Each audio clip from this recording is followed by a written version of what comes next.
tensions as Islamabad's efforts to internationalize Kashmir completely backfires. All nations lecture Pakistan over the Pahalgam terror attack as it stood completely isolated and exposed. Amidst continued tensions with Pakistan, India is set to undertake massive security drills on the 7th of May across 250 districts in the country. Non-military action against Pakistan continues. India is set to releases large amounts of water into Pakistan. The Trump versus Harvard showdown continues as Donald Trump bars Harvard from future research grants and blocks the grants for Harvard until the demands of his administration are met by the college. Ahead of President Trump's Middle East trip and Yemen's Houthis' attack on Israel's largest airport, Tel Aviv now launches a new Gaza plan where more areas in the Gaza Strip may come under the IDF's expanded operations. Is the ceasefire further away than ever before? And this year's annual Met Gala once again saw celebrities walking the red carpet, making statements and courting their share of controversy. SRK makes his grand debut, and so does Diljit Dosanjh, who chose to have the map of Punjab and not India on his cream jacket.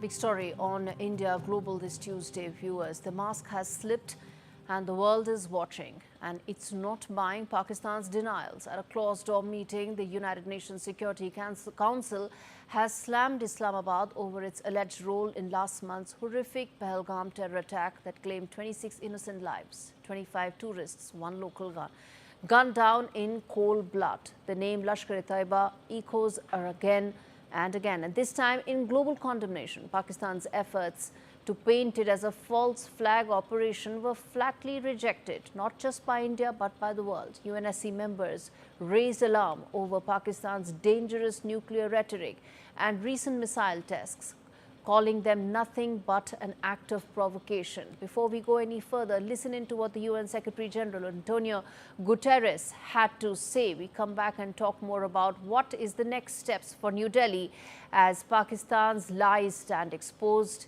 It stands completely isolated. Tensions between India and Pakistan are at their highest in years. I deeply respect and I am profoundly grateful to the government of people of both countries and their significant contributions to the work of the United Nations, not least UN peacekeeping. And so it pains me to see relations reaching a boiling point. I understand the raw feelings following the awful terror attack in Pahalgam on 22 April. I once again strongly condemn that attack and extend my condolences to the families of the victims.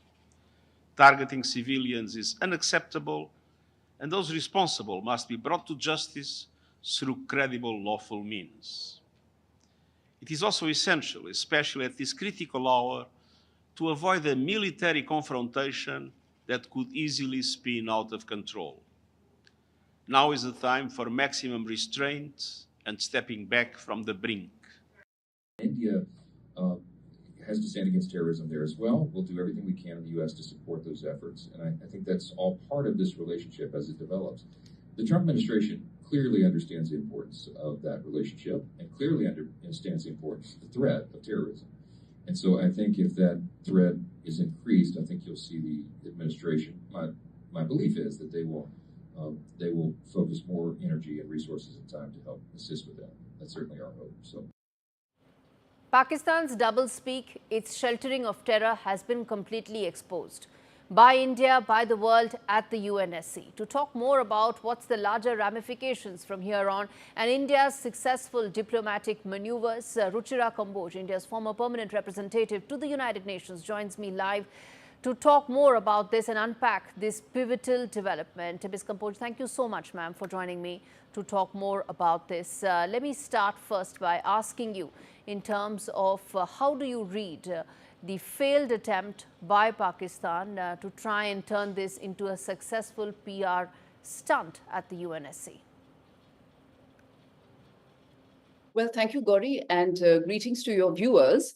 What I would like to say here is that most UN meetings can be judged by outcomes or by support. So let's take a look at both. Was there an outcome to this meeting? Was there an outcome document? Nothing. There was no resolution, certainly. There was no statement. There was no press release. Instead, what happened? It appears from what we have been told that Pakistan was grilled during this meeting about the involvement of the Lashkar-e-Toiba, about the targeting of civilians by religion, about accountability. And on top of that, terrorism was condemned unequivocally by one and all members, as we are told, which is absolutely correct. Terrorism is a reprehensible act, and who can condone it today? So if you add all of this together, not to mention also the fact that Pakistan's escalatory rhetoric was also, they were asked to tone it down. And importantly, they were asked to look into the issue within a bilateral ambit, resolving the issues between India and Pakistan without trying to internationalize it, which has been India's position all along.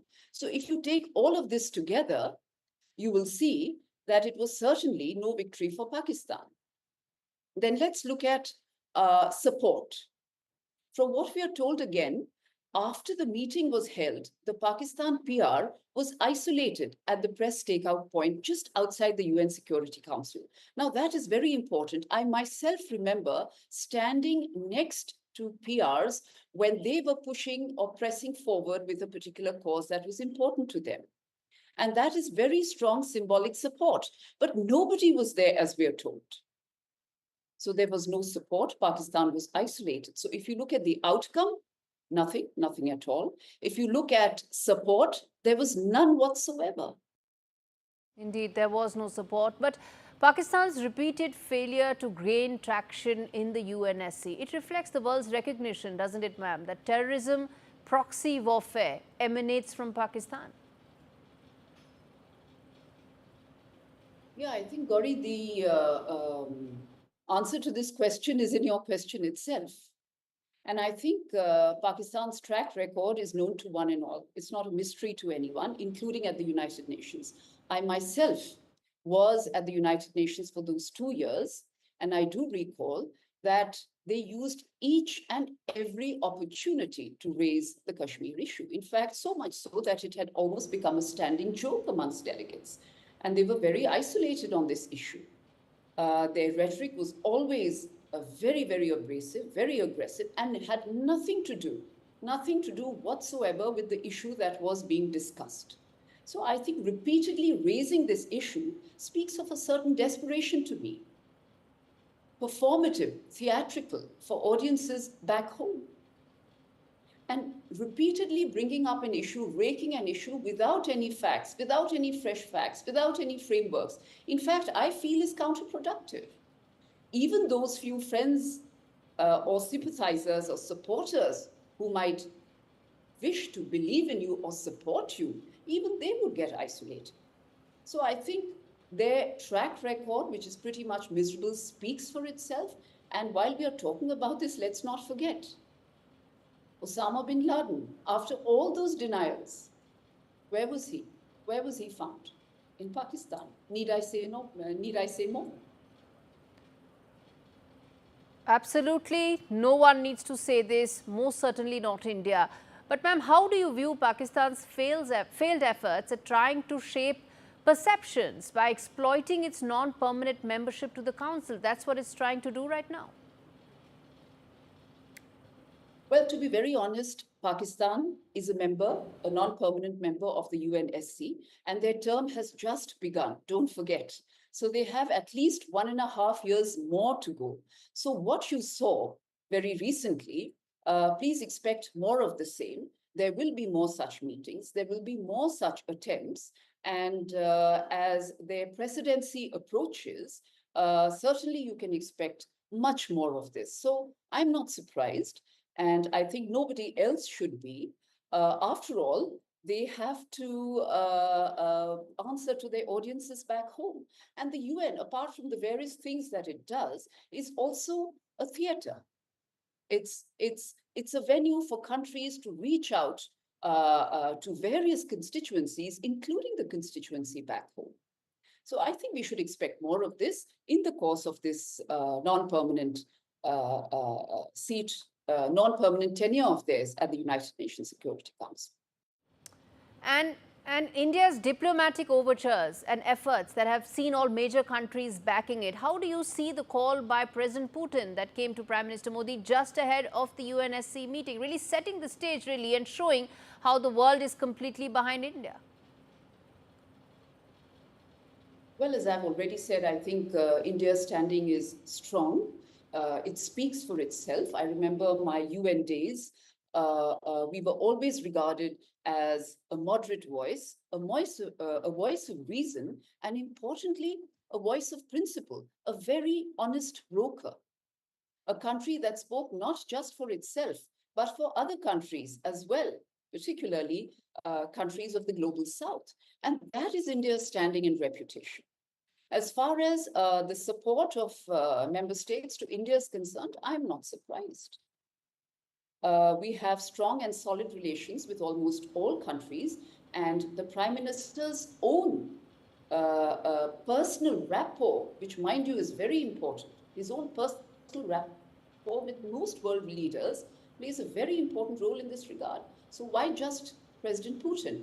This kind of support would naturally be expected of a country with the stature, standing, and profile of India, particularly today. Indeed, absolutely. Thank you so much, Ruchira Kamboj, for joining us to really decode those big developments at the UNSC and explaining in no uncertain terms what really happened and how exposed and isolated Pakistan really is. And viewers, bottom line, as far as this issue is concerned, well, there you have it. The mask has slipped and finally the charade is over. For too long, Pakistan has actually used this terror playbook. When Khwaja Asif admits to doing the West's dirty laundry and dirty work, and General Munir declares a holy war, the world doesn't need a translator. It sees the writing on the wall. The world's patience is now wearing thin, and the generals of Pakistani army as well as the ISI are now on borrowed time. If India is able to ensure that Pakistan doesn't get the next IMF lifeline, its economy will crumble. The flood warning in parts of Sialkot is indicative of how India's suspension of the Indus Water Treaty will be catastrophic for Pakistan. And these, remember viewers, are just the non-military, economic and diplomatic moves New Delhi has made so far. Okay, on that note, we're going to slip into a very short break. And up next, what to know about India's 7th of May mock drills. We come back and talk to you about that. Stay with us.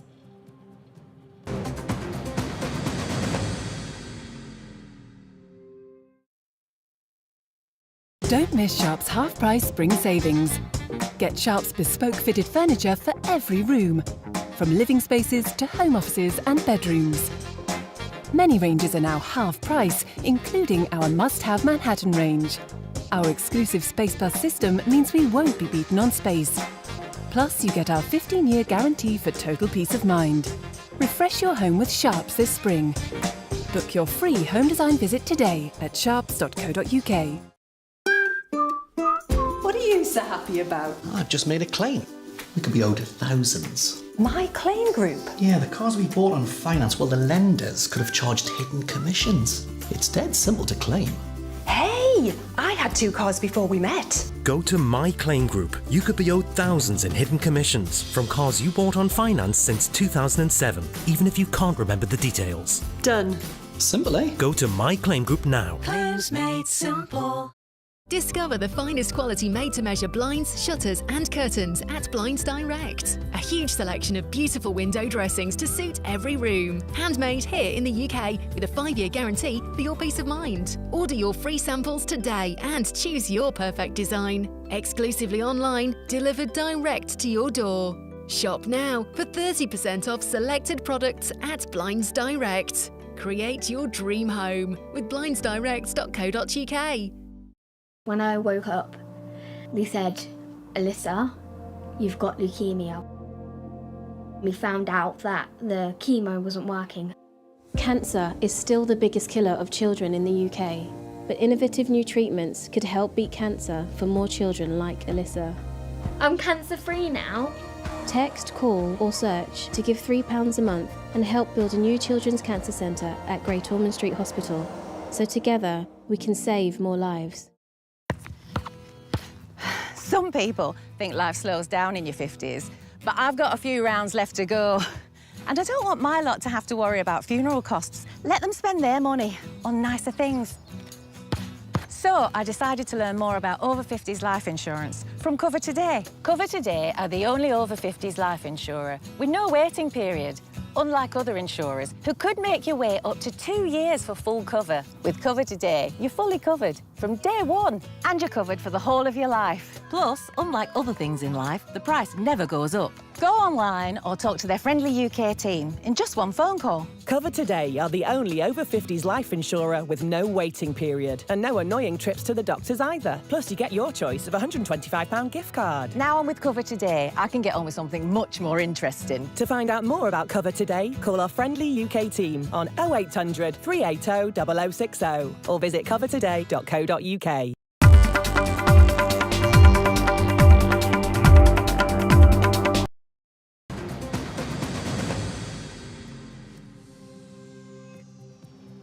Blackouts, sirens and drills across 244 districts. India isn't just preparing, it is now sending a message.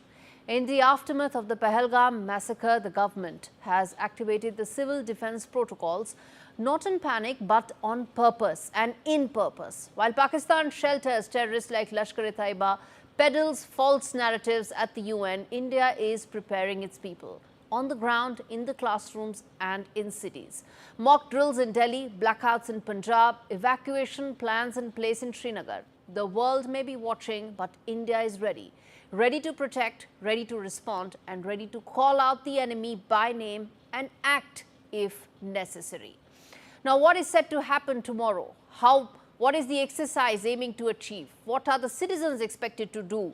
And what is it that the government is hoping to learn after this entire exercise? Let's get in Dr. P.K. Mishra, former ADG BSF, joining me to talk more about what can we expect from tomorrow. Dr. Mishra, explain to us and our viewers the significance of these drills that will take place tomorrow. Yes, I can well tell you that this mock drill is coming back after 54 years. I have heard it in 1971.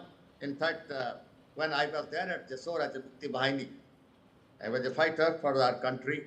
And now I'm going to face it tomorrow itself.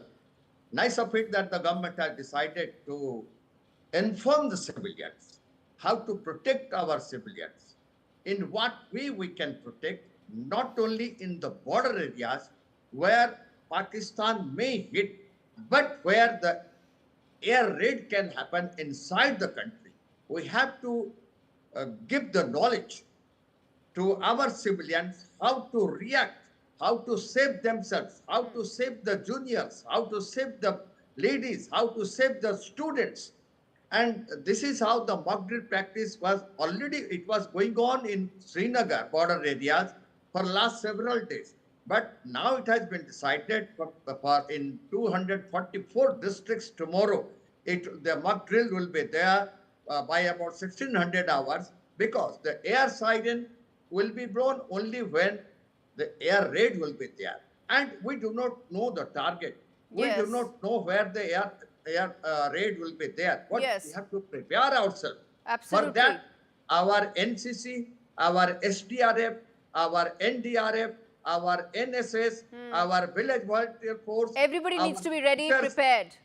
It will be everybody, they are there to teach our students and our civilians how to protect yourself. Dr. Mishra, I want to understand from you, and I'm sure this is something that the viewers would also be wanting to know, that do you think this will be like a series of steps that will take place? Because there's a generation, you mentioned yourself, after half a century this is happening, there's a generation of people who do not know what will happen tomorrow. And will there be series of steps that will happen later on as well? Is it a one-off drill, or do you think it could be multiple rounds? There could be other aspects that may come up later. Definitely. As the country will face it, country will see it after 54 years. There may be some people who might not have seen it in 1971. They will be facing it afresh. Though, of course, in Kargil, it was there. It was a skirmishes only in Kashmir, but not all over India. Here what happens, if there will be a war, even if there is a war, the effect will be all over India. So our people, they must be wise enough how to protect themselves, how to save themselves from the air raids. So that is how it has to be taught. It can be only taught if the drills are being prepared, if that is told to them, if the drills can be shown to them also, and if they can practice. There are different ways. Yes. If you are there on the field, if you are there in a school, if you are there in a corporate, if you are there in a university, Indeed. if you are there in an office, how will you prepare yourself, where to go and how Absolutely. to go? How much time you will take to protect yourself and which That's place the you important like part. to. That's the And then important part. how SDRF, NDRF and NSS, how they will evacuate. Yeah, The how will they all, evacuate- these agencies come together and work Yes. together? That's a very important aspect you mentioned, Dr. Mishra. Thank you so much for giving that insight. We're going to come back and absolutely revisit this correct. story tomorrow again, simply because this is important. As I said, this is preparation to ensure that the citizens of this country are prepared, not in panic, but in preparation. And that's the reason why it's important to bring out that distinction very clearly. And as India prepares for the mock drills that will take place tomorrow, I'm now turning focus to the neighborhood where in Bangladesh, the three-time Prime Minister of the country, Khaleda Zia, has returned.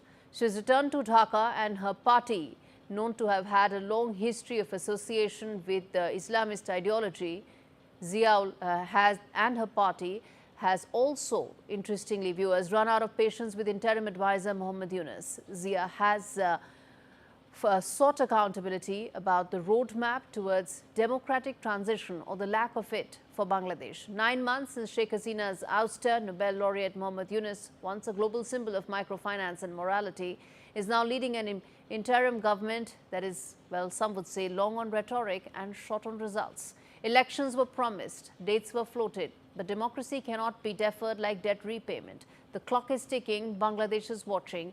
Will Yunus deliver democracy or delay it under the guise of even more reforms? The world is asking. Another voice joining that is Khaleda Zia, prominent opposition leader, known for her extreme positions. But in this case, the story is important because we are asking yet another prominent voice in Bangladesh, asking for what many have been talking about long enough: elections. Faisal Mahmood, the Minister of Press at the Bangladesh High Commission in New Delhi, joins me to talk more about this. Faisal, there's yet another voice, a prominent voice in Bangladeshi politics that's joining in the chorus about asking for elections. BNP, in fact, has been very vocal that they're getting impatient that an election roadmap has not been announced as yet. How do you see Khaleda Zia's return to Bangladesh and its impact on the immediate impact on Bangladeshi politics? Thank you, Gauri. First of all, let me clarify that the interim government has given a time frame from December to June, but they haven't fixed a particular month or particular date yet to hold the elections. Now come to the point of Khaleda Zia's return. Khaleda Zia, you know, she's known as an uncompromising leader. I mean, she had been the prime minister for 3 times, and she's probably, you know, the most beloved leaders in Bangladesh's recent history. She's obviously a big force, but I think the mantle of Bangladesh Nationalist Party has already been passed to her son, Tariq Rahman, who is still in London, and he hasn't come back yet. But the demand of BNP to hold an election is getting louder, and for obvious reasons, because, you know, BNP is very agitated because they want to know an exact date when it will take place, and the interim government hasn't given them that. But I think since Khaleda Zia has returned, and she is now in better health, because before that she has been suffering from a lot of ailments, and she, you know, her political opposition, I mean the Awami League, used to portray her as a terminally ill leader who has who has plunged into political irrelevance, but it proved that Okay. Khaleda Zia is. I mean, Khaleda Zia is very much relevant in Bangladesh's current landscape. No, Because, no, you know, she's relevant. I'm asking you that exact same question. We are having that conversation for that reason, Faisal. But let me ask you this. Let me ask you this. That, of course, you know, BNP would think that with Sheikh Hasina's political relevance reduced, she not being part of the landscape right now is going to have a major impact and boost the BNP's chances, which is why they're likely to be impatient. Do you think Khaleda Zia's return to Bangladeshi politics is going to act as a fresh impetus for Mohammad Yunus to announce elections earlier? I'm not in a position to answer that directly, but I think yes. To be honest, Khaleda Zia's return and the subsequent, the possible return of her son as well, will obviously put pressure on the interim government to give an exact date to hold elections. But I'm not seeing this as like that, because you mentioned that Hasina and Awami League is no longer in the scene, and because of good reason, because of what they did back in last July and August. But BNP, yes, if you ask any common citizen in Bangladesh, they'll probably tell you that BNP is the party in waiting, and they'll probably come to power if a free and fair election is taking place. Yes, which is why she wants the elections. Yes, indeed. Yes. All right, Faisal, we leave it there. Thanks much for joining me. And this time around, we had a conversation that did not veer into any other sidetracks. On that note, I'm going to slip into a short break. Up next, Donald Trump blocks key funding to Harvard. What's the message to Ivy League universities and the larger impact on international students? We come back with a big voice to talk more about this. USISPF's Mukesh Aghi and lots more. Stay with us.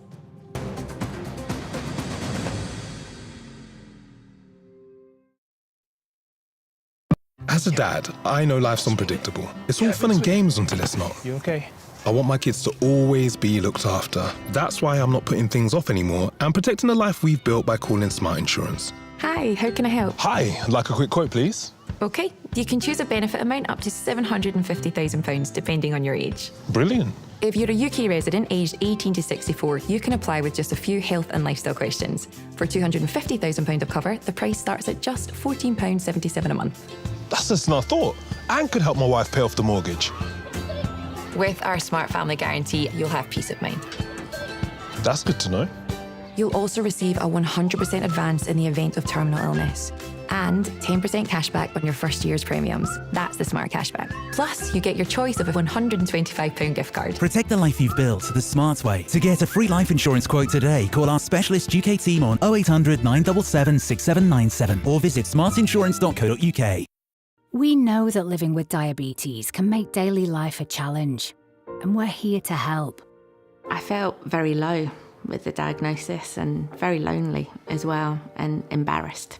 I think people don't necessarily realise the impact that being diabetic can have on you and the amount of extra decisions you have to make a day through carb counting every single thing you eat. If you're struggling with the everyday challenges diabetes can bring, become a Diabetes UK member today. Receive this informative welcome pack and Balance magazine. Balance magazine has been very good in giving me tips to manage my diabetes on a day-to-day basis. One of the things I was recommended to do was exercise. What motivated me was my love of dance, and I got that back. Join a community that really understands. Call 0800 035 7605 or go online to become a member for just £3 a month. It's great to be helping out before my first grandchild arrives. And after having a few repairs myself, I need to make sure they'll all be protected. Which reminds me. Welcome to British Seniors, the UK's #1 rated provider of over 50s life insurance. Hi, I'd like a quick quote. No problem. We're proud to offer our seniors lifetime guarantee. With 100% of claims having been paid, we guarantee your premiums will never go up and that you'll speak to one of our specialists in the UK. UK residents aged 50 to 80 are guaranteed to be accepted. Depending on your age, your loved ones can get a cash payout up to £10,000. Wow, that money could help with funeral costs or as a gift for my grandkid. I'll do it. Plus, when you sign up, you'll receive a £135 gift card and free 24/7 GP advice and health services. He's going to be named after his granddad. Be proud to protect your loved ones with British Seniors. To get a free quote today, call our UK team on 0800 470 4444 or visit britishseniors.co.uk.